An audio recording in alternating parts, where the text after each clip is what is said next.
नमस्कार मित्रों।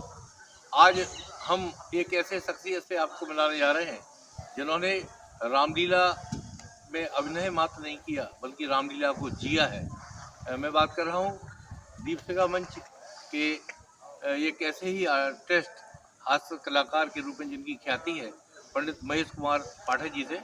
पाठक जी नमस्कार। नमस्कार। जय श्री राम। पाठक जी, आप रामलीला के बड़े सशक्त हस्ताक्षर रहे हैं। आज के संदर्भ में उसका और ज़्यादा महत्व बढ़ जाता है। तो मैं जानना चाहता हूं कि आपने रामलीला का अभिनय कहाँ से सीखा? मैं लगभग मेरी उम्र उस वक्त 5-6 साल की रही होगी। मैं अपने ननिहाल में रहता था, तो मैं रामलीला देखने जाता था अपनी नानी के साथ। तो पहले तो उन पात्रों को देखकर ही मेरा मन आकर्षित होता था।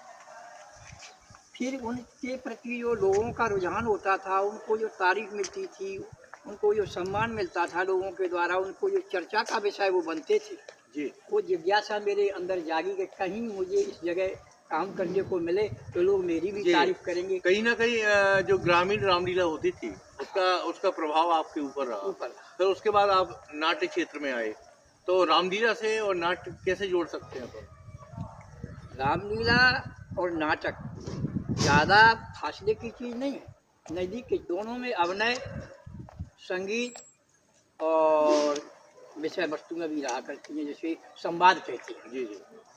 तो जुड़ा हुआ तो एक ही चीज़ है, परंतु पहले ग्रामीण स्तर पर जिस चीज़ को जिया वो एक साधारण तरीके से थी, और हम शहरीकरण में जब आए और उसको उस तकनीकी रूप से और साहित्यिक शब्दों के रूप में जब हमने उनको लिया तो हमारी जिज्ञासा उसके आगे बढ़ी। पाठक जी, दतिया की रामलीला का एक परंपरा रही है और कहते हैं कि महाराज भवानी सिंह जी रामलीला खड़े होकर देखते थे, तो रामलीला का ये सम्मान था। आपने अपने दतिया की रामलीला में भाग लिया है, तो अन्य रामलीलाओं में, व्यावसायिक रामलीलाओं में और दतिया की रामलीला में क्या फर्क महसूस करते हैं? पंडित जी, आपने बहुत अच्छा प्रश्न किया। हमेशा मैं दतिया की रामलीला के बारे में जब कभी भी कोई किसी भूले भटके, आप जैसे सज्जन लोग अब तो रामलीला की चर्चा ही नहीं करते, आप जैसे लोग कोई चर्चा करता है तो मुझे दतिया की रामलीला, मैंने वैसे भारत में बहुत जगह घूमा फिरा हूँ और बहुत जगह की लीलाएँ भी देखी, पर जो मर्यादा और जो राम लीला के प्रति श्रद्धा का भाव मैंने दतिया में देखा, वैसे मैं व्यक्तिगत कह रहा हूँ, मैंने किसी और जगह नहीं देखा। जी जी जी जी। हाँ। अच्छा, यहाँ की जो रामलीला थी उसमें साहित्य को विशेषकर ध्यान दिया जाता है। रामचरण जी के पद गाए गए, तुलसी कीर्तन तो है ही। और ऐसे तो आपने क्या ऐसा अनुभव किया कि उसमें ऐसी कौन सी खासियत लगी? खासियत ये है कि दतिया की कुछ शैलियाँ ऐसी हैं जो केवल बुंदेलखंड या दतिया तक सीमित रहती हैं। जी जी। जैसे लेर गायकी रही आपके यहाँ, जी जी ये हमका बुंदेलखंड और छोटे क्षेत्र में, बाहर क्षेत्र में नहीं है। ऐसे यहाँ समाज गायकी जैसे तो जैसे वृंदावन की है, तो वृंदावन से दतिया तक है, अन्य जगह आपको ये नई चीज़ नहीं मिलेगी। ऐसे ही यहाँ की रामलीला में जो पद गाए जाते थे वो पारंपरिक हुआ करते थे। जी जी। तो पारंपरिक पदों में और पारंपरिक हर चीज़ में जहाँ तक है मर्यादा का समावेश बहुत ज़्यादा हुआ करता था। तो यही दतिया की रामलीला के लिए सर्वश्रेष्ठ बनाने में सहायक है।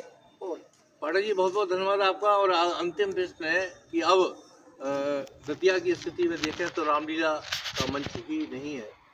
रामलीला का एक दूसरा रूप चुन लिया गया है कि वो स्क्रीन पे दिखाते हैं रामलीला। तो इससे लगता है कि अब जो कलाकार निकलते थे वो नहीं निकलेंगे भविष्य में। तो रामलीला का भविष्य किस प्रकार समझते हैं आप?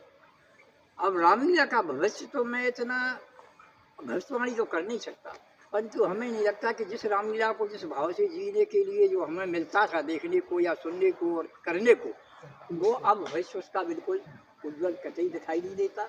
अब आधुनिकता के तौर पर कुछ भी कर देना और फिर उस पर कुतर्क करना, इससे ज़्यादा कुछ बचा नहीं। जी जी। एक महेश पाठक जी थे जो रामलीला के एक सशक्त हस्ताक्षर हुए।